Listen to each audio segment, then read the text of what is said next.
তে আপনারা দেখতে পাচ্ছেন যে শাহজালাল বিমানবন্দরে একজন প্রবাসীকে মারধর করা হচ্ছে।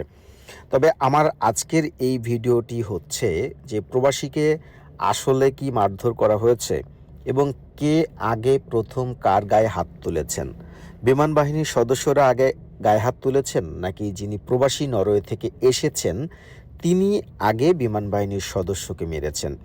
সেই বিষয়ে একটু আপনাদেরকে জানাতে চাই। তবে সিসিটিভির ফুটেজে আপনাদেরকে একটু দেখাতে চাই যে নরওয়ে থেকে আসা যাত্রী মোহাম্মদ গিয়াসউদ্দিন তিনি কিন্তু ইতিমধ্যে হজরত শাহজালাল আন্তর্জাতিক বিমানবন্দরের যে ২ নম্বর টার্মিনাল রয়েছে সেটি দিয়ে কিন্তু তিনি বেরিয়ে পড়েছেন এবং বের হয়ে আসার পরে তিনি আবার ভেতরে প্রবেশ করতে চান এবং ভেতরে তিনি যখন প্রবেশ করতে চান তখন কিন্তু তিনি যে একজন প্রবাসী যাত্রী কিংবা তার কাছে যে পাসপোর্ট রয়েছে বা বোর্ডিং পাস কোনো কিছুই কিন্তু তিনি বিমান বাহিনীর সদস্যকে দেখাননি এবং বলেনওনি।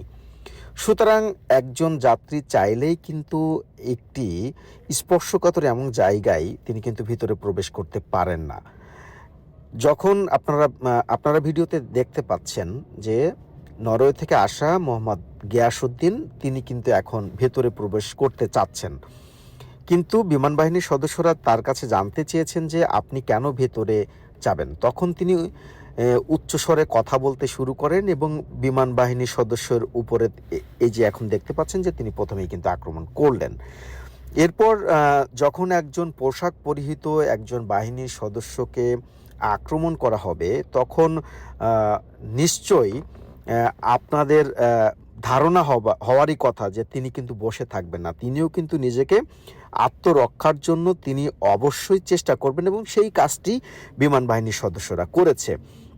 এবং আপনাদেরকে আরও একটি বিষয় সম্পর্কে জানাতে চাই, সেটি হচ্ছে পুরো হজরত শাহজালাল আন্তর্জাতিক বিমানবন্দরে ২৭টি সংস্থা কাজ করে এবং সেই ২৭টি সংস্থার কিন্তু সিসি ক্যামেরা রয়েছে। আপনারা ইতিমধ্যে যে ভিডিওটি দেখতে পাচ্ছেন সেই ভিডিওটিতে আপনারা স্পষ্ট ক্লিয়ার যে নরওয়ে থেকে আসা যাত্রী মোহাম্মদ গিয়াসউদ্দিনকে কোনোভাবে ঠান্ডা করা যাচ্ছে না। তিনি কিন্তু আঘাত করার পরও তিনি প্রতি মুহূর্তে কথা বলে যাচ্ছেন।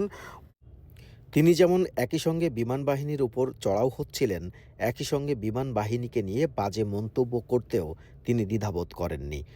এমনকি হজরত শাহজালাল আন্তর্জাতিক বিমানবন্দরে ৫ই আগস্টের পর থেকে পুরো বিমানবন্দরের নিরাপত্তায় রয়েছে বিমান বাহিনীর সদস্যরা এবং এই বিমান বাহিনীর সদস্যদের কারণে শাহজালাল বিমানবন্দরে যে কোনো ধরনের ঘটনা ঘটার সম্ভাবনা নেই বললেই চলে।